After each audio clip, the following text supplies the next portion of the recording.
All right, Braves fans, let's get rolling. This is State of the Braves. I'm George McNair, and it is really good to be back with you guys, as usual. It's good to be back with you despite the Braves in a little bit of a rocky stretch.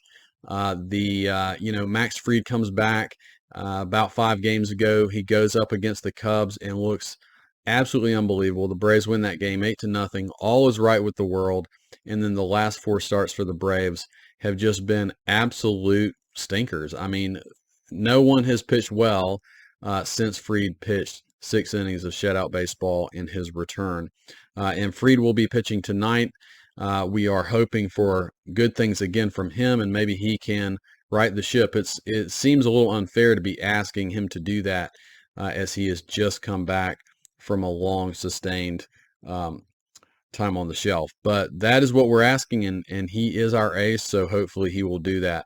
One little piece of Braves news that I want to cover before I start diving into the struggles of the starting staff, and that is Ronald Acuna. You might have noticed in last night's game, he has to come out of the game about midway through after he was hit by a 97-mile-an-hour fastball to the elbow. Now, it looked like the ball was right on the edge of his elbow pad, but it might have got some of that elbow flush. I don't know. It's kind of hard to see, but nonetheless, he had to be in some pain because he came out of the game.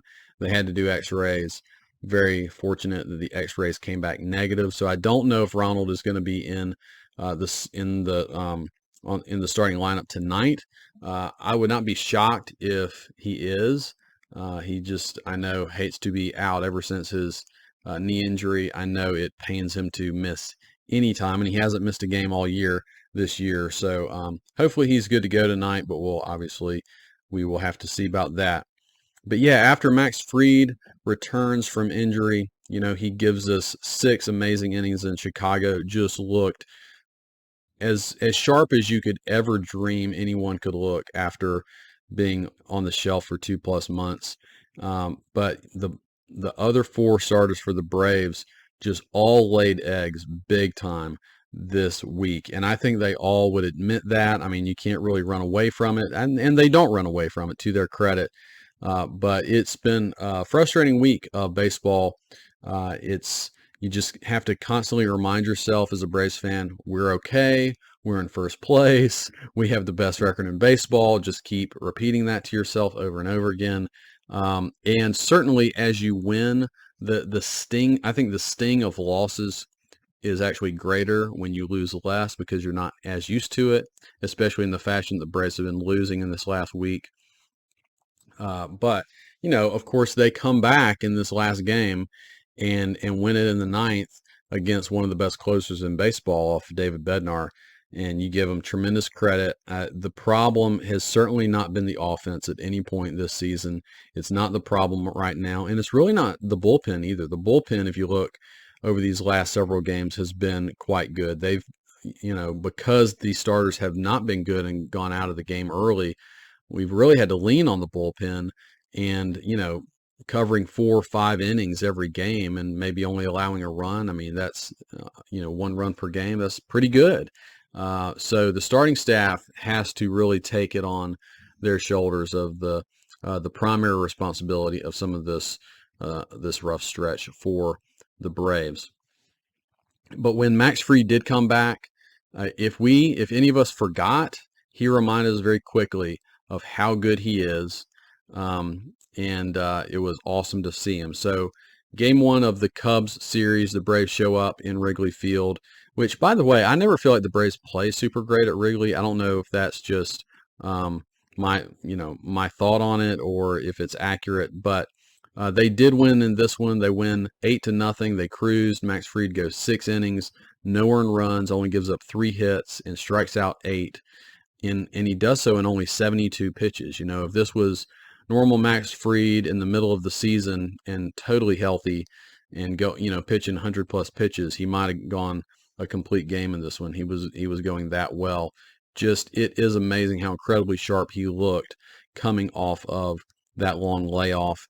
His fastball slider combination, the deception there was unbelievable. You might have seen, if you are on social media at all, there've been some video where his fastball and slider are on the exact same plane for about 2/3 of the way to the plate, and then that slider just drops. And obviously the fastball doesn't. I mean, it would be impossible as a hitter if he keeps that plane. It's impossible for a hitter uh, to hit Max Fried.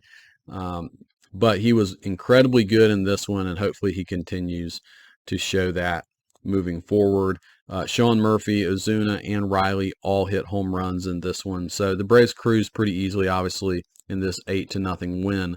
Unfortunately, that was going to be the best part of this series. In Game 2, the Cubs won 8-6, and they really weren't in the game much in this one. The Cubs score 5 off of Bryce Elder in the first inning. Braves are not used to getting beaten up in the first inning. Usually it's the other way around. Elder only went 4 1/3 innings, 7 hits, 7 runs, 5 of them were earned. He gave up 2 home runs. And we know that when Bryce Elder is not sharp, it can get ugly, and that was the case in this one.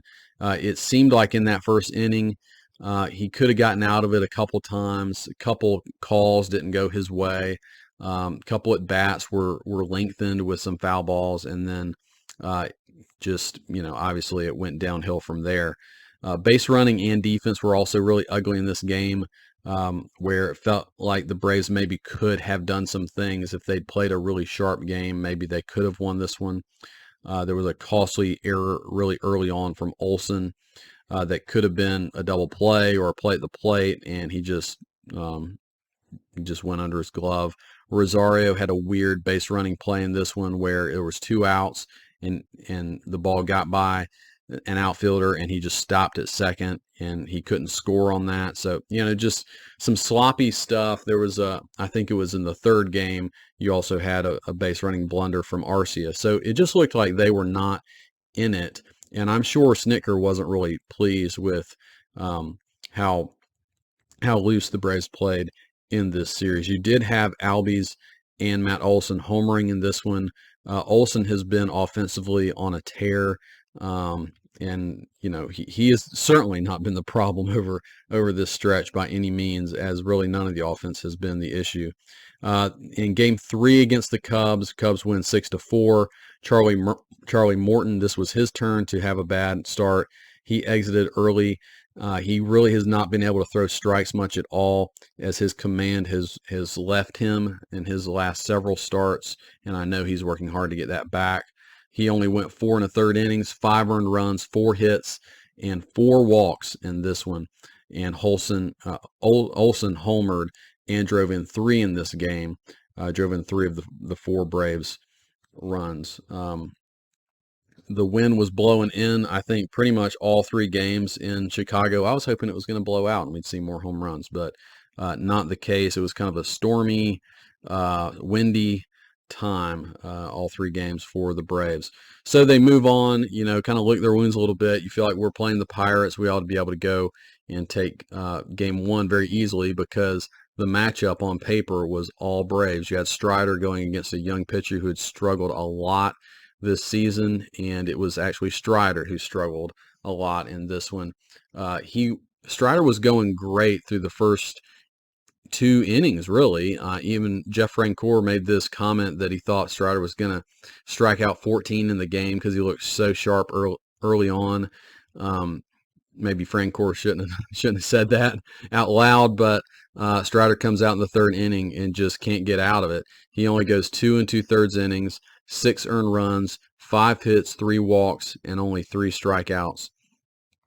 And man, Strider, it's like when he doesn't have it, he doesn't get lucky with batted balls in play, and he tends to get hit hard when he doesn't locate, and that's been something a little weird and a little new this year compared to last year. If you look on some of his Fangraph stuff, his hard hit rate has gone way up.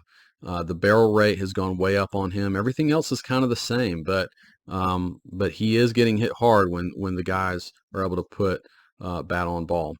Albies did homer early in this game. The offense, while it wasn't necessarily dominant in this game, they did score 6 runs. They just kind of kept getting 1 here, 2 there. They got 1 in the 9th, but they needed 2 to tie it. And the Pirates take this one 7-6. All right, so last night's game, Pirates, um, in Pittsburgh, game two, the Braves win this one 8-6, and man, they just had to pull it out. And I give the offense tremendous amount of credit. Trinos pitched in this one and got absolutely hammered. He goes 5 innings, and you could tell the Braves were just trying to get some innings out of him because the bullpen really has been leaned on so heavily in this stretch. 5 innings, 6 earned runs, 7 hits, 2 walks, 5 strikeouts. He allowed 4 home runs, 4 home runs in 5 innings against the Pirates, which are not exactly, a heavy home run hitting team. So Chirinos, I mean, this start does make me question if he's going to get another start. He was pretty good in the last one against the Angels, but this one was not pretty at all. Give the bullpen a lot of credit. They came in after those 5 innings and they held the line the whole way through, and that allowed the offense an opportunity to come back. The Braves entered the ninth down 1 run, but going against, again, David Bednar, who's one of the best closers in baseball. Give Kevin Pillar a huge credit. So 2 outs, 2 runners on. I think it was first and third, 2 outs. Pillar comes up, and I wasn't feeling real good about it because, Pillar typically is in the game only against lefties, and then you have Bednar here, a really good righty closer, and Pillar swung first pitch, didn't hit it super hard, but kind of a looping line drive over shortstop, got that tying run in, and then Arcia comes up, gets a bit of a hanging slider. It wasn't the prettiest swing, but he got it down the line, and the Braves won the game. They won by 2.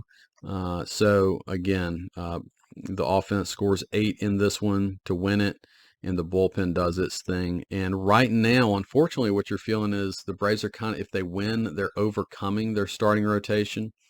And it's one of those stretches, and it's something certainly to not ignore.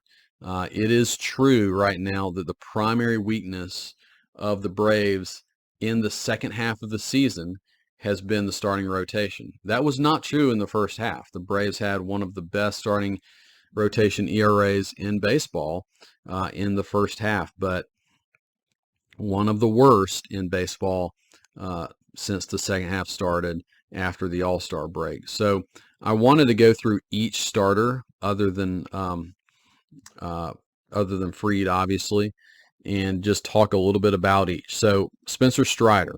Strider actually has not been that bad in the second half before this start. He had his 2 really bad starts in the first half, but since the second half started, he'd been a lot better. Again, I got to see him in person against the Angels. He looked great, struck out 9 in that one. But he comes into this one, and it was like after the first several batters of the game, he lost his command. I don't know if something mechanically just got out of whack, but he had several batters in which he couldn't find the plate, which is really odd for him. Usually his command issues are actually more in the zone, where he'll just throw one right down the middle. Yeah, he's throwing it 98, but it's right down the middle. But this one was just a combination of a loss of command and something that he's had an issue with all season, which is bad luck with balls in play. It's like when teams are able to make contact against Strider, it seems to find a hole more often than not, or you get a lot of bloopers and that sort of thing. And that happened. You had some hard hit balls, but you also had a couple of really soft hits as well, and they just piled up in that third inning and got him out of the game. What you see from Strider, again, what you mostly see is dominant stuff, but you do see the occasional hanging slider, and you'll see a fastball that he'll put, it's outer corner. I've talked about this a lot. It's outer corner, but it's belt high. And those are the pitches that major league hitters can deal with. They can get the bat on the ball, especially if they're sitting fastball, they're going to be able to hit that pitch. So, it's almost like sometimes he's almost too much in the zone, and guys can get the barrel to the ball, and then sometimes this is less of an issue, but it was an issue in the Pirates game. He was out of the zone a lot, and 3 walks from Strider is a lot, as he tends to not struggle with walks too much. What I do like from Strider, I love his reaction out of the game, after the game, excuse me. He makes no excuses for himself. I mean, if you watch the game, he was barking at himself. Maybe he's too hard on himself sometimes, but he's definitely not looking for excuses. He's going to take every loss like this and try to get better and try to analyze what went wrong. So that I appreciate. And I'm not worried about Strider. I would rather these things happen throughout the season and him be locked down for the postseason. Now, it's not a guarantee he's going to be locked down, but I do think I'd rather it happen in early August. All right, Charlie Morton. Let's talk about him for a little bit. The biggest concern I have for Morton is simply that he's 39, almost 40 years old, and you're in August, dog days of the baseball season, and I do worry about his stamina a good bit. Is he going to be able to make it through? Is his recent loss of command and control random? Is it, also a little bit of him getting out of whack mechanically, or is this a stamina issue with him, pushing 40?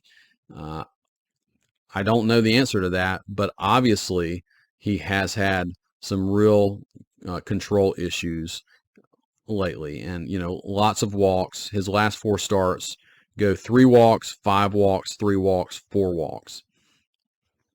And that's not good for a guy who will give up the occasional home run as well. Honestly, the home run has not been as big of an issue lately. It's just been, if you watch him, it's about 50-50 whether that fastball or curveball is going to find the zone or not. And it's going to be hard for him to find success when he's mostly a two-pitch pitcher. He needs both those pitches working, and you can tell that he just doesn't have a lot of confidence, especially in the fastball. So he's got to get that. He's got to get that rolling. Morton at his best can still go out and give you 6 or 7 innings, and give up 1 run or no runs at his best. But he hasn't shown that a lot lately. All right, Bryce Elder. Elder is your poor man's Greg Maddux, and that is said with a lot of love to Bryce Elder. But he lives on the edge. He is a control pitcher. He has a lot of movement with every one of his pitches. So if the movement is lesser than usual, or he doesn't have the command to put a 90-mile-an-hour fastball where he's trying to put it, he's going to get hit hard. And so we've seen that happen. Unfortunately, we've seen that happen a little more often lately than it was early in the season. He was so good early in the season, but he has definitely had these bad starts occasionally, and unfortunately a little more than occasionally lately. When his command is good, he's going to be really effective. When his command is shaky, it's probably going to be ugly, and he's going to have a hard time getting out of innings. You're going to have a lot of hard hit balls, and that's what you got from him in this most recent start in Chicago. All right, and then finally, Yonny Chirinos. I'm just going to, I'm not going to talk about him much. I've mentioned Chirinos. He serves one purpose on this team, and that's really to be an innings eater as a 5th starter for as long as he can. I think the Braves are just hoping that he is going to be effective. But this was a really ugly start in Pittsburgh, and it does make me wonder if he's going to get another start. Maybe he gets one more just to see, but it was ugly. And you start thinking about the Braves' other options. I mean, yes, they're all young down in AAA, but they actually have plenty of decent options that could probably do better than Yonny Chirinos. The obvious one is A.J. Smith-Shawver. He is 20 years old. Maybe the Braves just don't want to overextend him too much. I don't know the answer to that. Maybe we'll see him down the stretch. Maybe they're just kind of holding him off for a little bit longer to let him get as much experience down at AAA as possible. But, the Braves have 3 other pitchers down at AAA who are all pitching pretty well right now. Darius Vines, Jared Schuster, and Alan Winans have all been pitching well. All of their most recent starts were really good. Schuster pitched, I think, like 6 or 7 shutout innings. Winans 6 shutout innings, his most recent start. We've seen Schuster a little bit more. Winans, we only saw the one time in Milwaukee, but he was, he didn't go deep, but he was okay. okay would be better right now than what Yanni Chirinos has shown. I mean, that's just the honest truth. So, all right, so let's go into, I know a lot of Braves fans are wringing their hands a little bit that the Braves should have gone out and gotten a starter at the deadline. And it's not like the Braves ignored this need. There's a lot of reports out there that Alex Anthopoulos was looking to upgrade for a starter, but was not willing to basically pay the high cost, and that likely high cost was A.J. Smith-Shawver. And I tend to lean towards Anthopoulos on this one. I mean, yes, a really good starter would have been awesome, but when I think about all of the starters who were out there and who got traded, there were very few elite starters out there. The only one that I would say would have been probably worth it was Justin Verlander. But there's issues with Verlander too, right? Number one is his age. Is he going to continue to be able to in the late September and October's be really effective? He's got 2 more years beyond this year on his contract with a lot of money. And you don't take on that money in a vacuum, right? If you take on $20+ million of Verlander a year, that means you're probably not able to make moves elsewhere on your team. And then the other part of that is, would the Mets have even traded Verlander to the Braves? We don't know the answer to that, but it's hard for me to believe if they had other suitors that they would have sent him to the Braves within the division. I'm not saying there weren't other decent starters who would be better than a Yanni Chirinos, but Yanni Chirinos is not about the postseason. He's about hopefully putting in enough innings to lessen the load on your bullpen. So that being said, I would have loved a better starter for the Braves in the rotation, but I definitely lean towards what Anthopoulos did here. Now, am I worried for the playoffs about the rotation? Because certainly, other than Fried, we have not seen a lot of great starts in the last week or so. I'm slightly worried. I mean, that's how it's. I'm still at a wait and see. We're in early August. These are known to be, this is the grind part of the season for every team. And so we just have to see how the Braves bounce back. Strider, this is one bad start in a string of several good ones in a row. Morton and Elder, I'm a little more concerned about. Morton, this could be his last year. I mean, if he doesn't bounce back and he has a bad stretch to end the season, yeah, I mean, that's not a great situation. Elder hasn't proven himself over the course of a full season. So that's why I say slightly, but I feel like one of these guys at least is going to right the ship and be your solid number 3 starter. Let's not forget we're not relying on him, but Kyle Wright is also potentially back in September, and he might be able to give you something as well. The truth is we need 3 starters going well into October, and you feel good about Fried as long as he stays healthy. He's Max Fried. You feel pretty good about Strider, even though he's had an up and down season. I think he's probably had a frustrating season if you asked him. He is always capable of dominance. So you just need one other guy to step up, and I think we have what we need there. The starters they got to be honest with themselves. They know that they have to make adjustments. It has not been pretty. But the other point that I would make is the Braves are not unique in having some starting pitching woes. Even all of the top teams, if you look down the list of, your top 7 or so teams in power rankings, every one of them has starting pitching issues. And I would argue that most of them are worse off than the Braves are in their starting staff.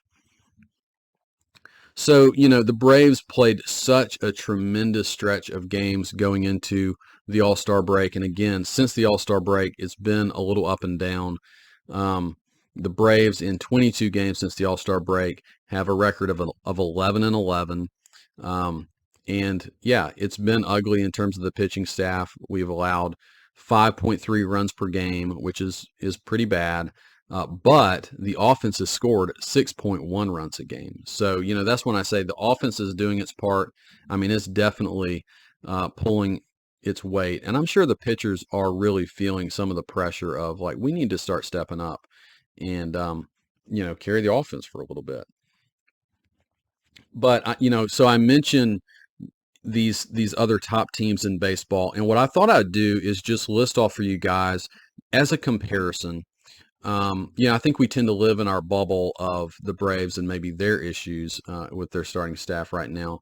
But just as a reminder of where these other teams are in comparison, I think it's helpful to have that perspective. So let's start with the Dodgers. And just so you know where I'm going with this, I'm going to talk about the top three pitchers for the Dodgers, Orioles, Rays, Rangers, Astros, and Phillies. Those were the teams I chose. I could have included a few others, but it starts getting murky, and we don't know a lot of the teams in the National League that are going to even make the playoffs. So those were the ones I chose. You could dive deeper if you wanted to. So the top three pitchers for the Dodgers: Clayton Kershaw, Urias, and Gonsolin. All right, so Kershaw is actually on the IL right now. Obviously, he's an older pitcher with a lot of mileage on that arm. He's probably coming off the IL soon, but this was shoulder soreness. He's having a great season, 2.55 ERA. But, of course, Kershaw has had some issues in the playoffs. Let's not forget that. All right, but he's number one. Urias is their number two starter, having a down year with a 4.39 ERA. And then Gonsolin also having a down year with a 4.42 ERA. And if you recall, I'll just mention this. They also went out and got Lance Lynn at the trade deadline. Not exactly an ace right now with a 6.11 ERA. Lynn is probably their fourth best starting option in a long series. So, the Dodgers are probably the Braves' number one rival in the National League right now. And that is not a murderer's row of pitching, especially when you consider them going up against the Braves offense. Okay. All right. So the next several teams I'm going to talk about are in the American League. The Orioles, Kyle Bradish is their top starter with a 3.19 ERA. Then their next two guys, Jack Flaherty, who they got from St. Louis with a 4.28, and Dean Kremer with a 4.61. Those are the top three starters for the Orioles. The top three starters for the Tampa Bay Rays: Tyler Glasnow with a 3.15 ERA, incredibly talented starting pitcher, but he's had a lot of little injury issues.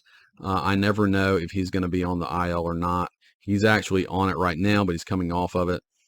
You might have heard the news that McClanahan, their very talented lefty, is probably down for the year and may be going for Tommy John, so he's out of the mix. Aaron Savali they got from Cleveland with a 2.55 ERA, and Zach Eflin is having his career year with a 3.34 ERA. So the Rays right now on paper with Glasnow, Savali, and Eflin probably have the best, and I'm only doing ERA, and I do recognize that's limited, but I'm not trying to dive too deep. But those three, okay, yeah, those are obviously three very good starters for the Rays. Kind of keep that one in mind. The Rangers, their top three starters, Nathan Eovaldi with a 2.69 ERA. He's actually also on the IL with a forearm issue. They're saying, I think he's trying to get back, but he's probably maybe a couple weeks away. Max Scherzer with a 3.88 ERA. Of course, we know that they got Scherzer from New York. And then Jordan Montgomery with a 3.40 ERA. So there's a lot to me up in the air. Again, with the Rangers, that looks good on paper, but you're hoping for health, with Eovaldi being on the IL, with Scherzer being 39 years old. All right, Astros. Obviously, they got Verlander from New York. He has a 3.11 ERA this year. Framber Valdez with a 3.30. We know him well from the 2021 World Series. And then Hunter Brown is their number 3 starter with a 4.07 ERA. Astros have had a lot of injury issues with their starting staff, which is why Brown has moved into the number 3 spot for them. But again, you have issues. I mean, Verlander, 40 years old, is he going to hold up? Brown doesn't really scare you with a 4 ERA. He's not bad, but not spectacular. All right, the Phillies. This is the last team I'll talk about. The Phillies, Zach Wheeler. Obviously, Braves fans know the Phillies well, but Zach Wheeler with a 3.74 ERA. Aaron Nola has really gone downhill a bit with a 4.58 ERA. And then they got Michael Lorenzen from Detroit at the trade deadline. He has a 3.48 ERA. They also have Taijuan Walker, who is around a 4 ERA, just as a 4th starter. So the Phillies, I think, maybe have a little bit of a deeper staff than the Braves, but none of those guys are having their career best season. And in fact, as you go back through that stuff, how many of those really good teams where their top 3 are dominant? I don't think you see a team this year with a dominant pitching staff who could definitely shut down an offense as good as the Braves. Right, so looking at those pitching staffs, who's in a better position from a starting standpoint than the Braves? I would say, maybe the Rays, and if they stay healthy, maybe the Rangers are in a good position with their starters. But I still like Fried the best of any of those starters as a number 1. I think he's actually the best number 1 who could be in the playoffs. And then Strider has the best ceiling probably of any number 2, who can be dominant and at his best can shut down anybody at any time. Remember that the Braves got bounced early last year, but why? It was because Fried was coming off the flu and Strider was coming off an oblique strain, and he was out for a month. So if those two come in healthy, confident, pitching well, yeah, I like the Braves better than any other team. Which of the teams that I just mentioned, okay, even if you say, well, I think their starting staff is better, which team of those has a better bullpen than the Braves? Well, this season, none of them do. Baltimore, Houston, and Philly have had pretty solid bullpens, but in terms of all the metrics, the Braves have the better bullpen. Here's the easiest question to answer. Whose offense is better? None. The Braves have the best offense going in baseball. And so, yeah, the Braves, even if their pitching staff is struggling a bit, they're going to be going into the playoffs with a tremendous offense that can beat any team. And we got to feel good about that. By the way, there's a great read on MLB.com by Mike Petriello. He's talking about how historically good the Braves offense has been this year. I would really encourage you guys. It's a quick read. Go over there and see some statistics that he's pulled together over the years of how good this Braves team has been so far. So ultimately, no, I'm not worried with the Braves starting staff. I have slight concern, but I specifically want to watch and see what happens with Morton and Elder, and hopefully at least one of those guys can bounce back in a big way over the next couple weeks. The last week of games they've honestly been tough to watch, but this is still a great team, guys. I expect that they're going to be a little ticked off at how they've played and the fact that they've lost these games in the way they have, and I expect a major bounce back. I think the comeback last night, and beating the Pirates, beating Bednar in the 9th was a big part of that. So don't forget how good this team can be. And, that never say die attitude, it extends to struggling through a few games and then coming back strong. So I'm hoping for, more good things from the Braves. Hopefully they can win the last 2 games at Pittsburgh and move on from there and play the Mets. And just take it to them as well. The Mets have been struggling mightily. You can always think, guys, even when the Braves are going bad for a few games, just think we could be the Mets and all things feel better. So, all right. Well, I hope you enjoyed this episode of State of the Braves, guys, and I will be back with you soon.